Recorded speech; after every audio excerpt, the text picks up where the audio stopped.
Spider-Man 2 is personally my most anticipated game this year, and that's kind of because there's not too much going on this year in terms of interesting releases. And for some reason with this game, it's different. Normally, whenever trailers drop, I don't care all that much. It's not until the game gets closer to release, then I start getting excited. But the last couple trailers that have dropped for this game has actually got me more excited than I was expecting, which is a little surprising to be entirely honest. But not only did we get a trailer yesterday or a couple days ago, depending on when this video goes live again, we got a little bit of extra information pertaining to this game. Now, if you played Spider-Man 2018, then I'm sure you're already aware of Insomniac's decision in that game to give us a completely unique and original story of Spider-Man and Peter Parker. And it appears that with Spider-Man 2, that's going to be no different. Insomniac did a few different things with 2018, separating themselves from other Spider-Man iterations, narratively, presentation-wise, and of course cosmetically, with a white spider in the suit, which I'm hoping they add some type of their own cosmetic changes again, this time to both Peter and Miles. I'm sure they're going to, but it would be nice to see more than just a suit per,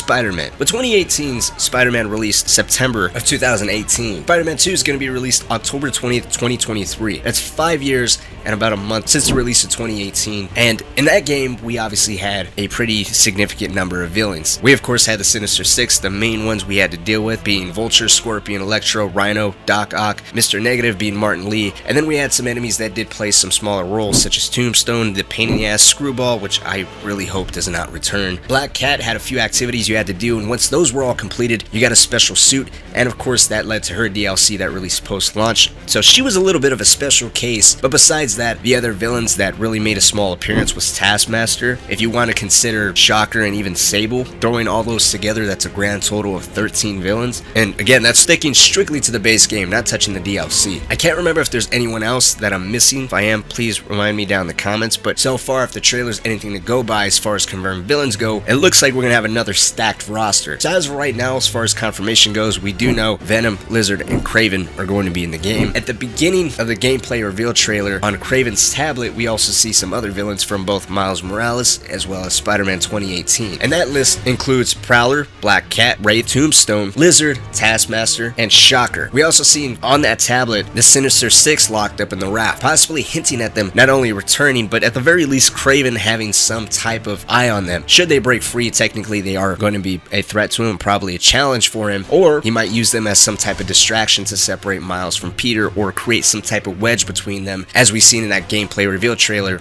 Peter's already starting to change thanks to the symbiote suit that's taking him over. I have no doubts, especially based off the last gameplay trailer we got, that this game is going to be fast-paced, it's going to be frenetic, it's going to be intense, we're going to have a lot of different villains to face. But if you look at 2018 and even Miles Morales, those games were a little lackluster in terms of the boss fights. I would even argue that they're ultimately pretty damn easy. Not saying the game has to be incredibly difficult, but just recently, I can't even tell you why I decided to do this, but for the third time, I decided to platinum Spider-Man 2018 and I got it in 20 hours flat, playing on the hardest difficulty that the game had to offer. So with Insomniac being a little bit more comfortable with what exactly they're trying to achieve here, and with people being more accustomed to that type of fighting style, whether if you want to go all the way back to the Arkham games or strictly those that played whatever Insomniac has put out, there should be a little bit more of a challenge. And don't get me wrong, when I said the boss fights were a little lackluster, the presentation and the graphics and everything was beautiful. I'm not talking about that. What I'm talking about is the stages in between each fight. I mean, if you look at the fight of Scorpion and Rhino, or even Vulture and Electro, we're taking two villains out at the same time, so there's a complexity there where you gotta juggle both of them, but they're not very intense. They're not, I don't even want to say they're multi-stage. There's one or two stages, quote unquote, but they're almost exactly the same. There's more of a difference with the Electro and Vulture fight versus the Rhino and Scorpion fight, because Rhino and Scorpion, the second stage involves both of them, versus the second stage with Electro and Vulture doesn't really involve both of them. It just involves you kind of piggybacking off of one to the other, you know what I mean? So personally, I would like these fights to be much more interesting, even if that came at the cost of them kind of limiting the amount of villains that they're able to squeeze into this game. If that would then allow them to improve the quality of each fight, then by all means, do that. I would think most people would be completely happy with that. And then if they decide to turn this into a trilogy and we get a third game, then a cameo or some type of teaser or maybe some type of side mission that would then lead into a DLC, or even, like I was saying, a third game, that would be much more acceptable, and I think more people would be happy with that. As we've seen in the gameplay reveal trailer, they're expanding a lot with the stealth system, the takedowns, and even, the basic combat fundamentals.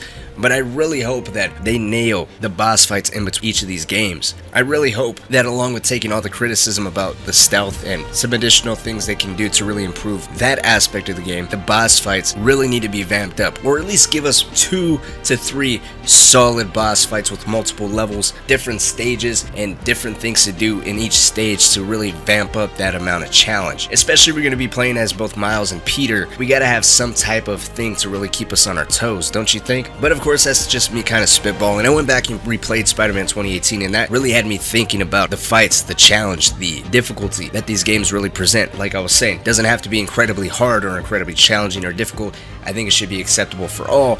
However, for those that want that challenge, it should be there. Hopefully we'll see it with the new game plus, if not on day one release. But Insomniac's really got to bring their A game with this, and it's got to be with those main villains. But let me know what you think. Are you guys excited for Spider-Man 2? Do you even care about it, or are you just kind of whatever about it? Let's talk down in the comments section. Like always, guys, my name is Cynic. Thank you so much for watching, as I do greatly appreciate it, and I'll see you all in the next video.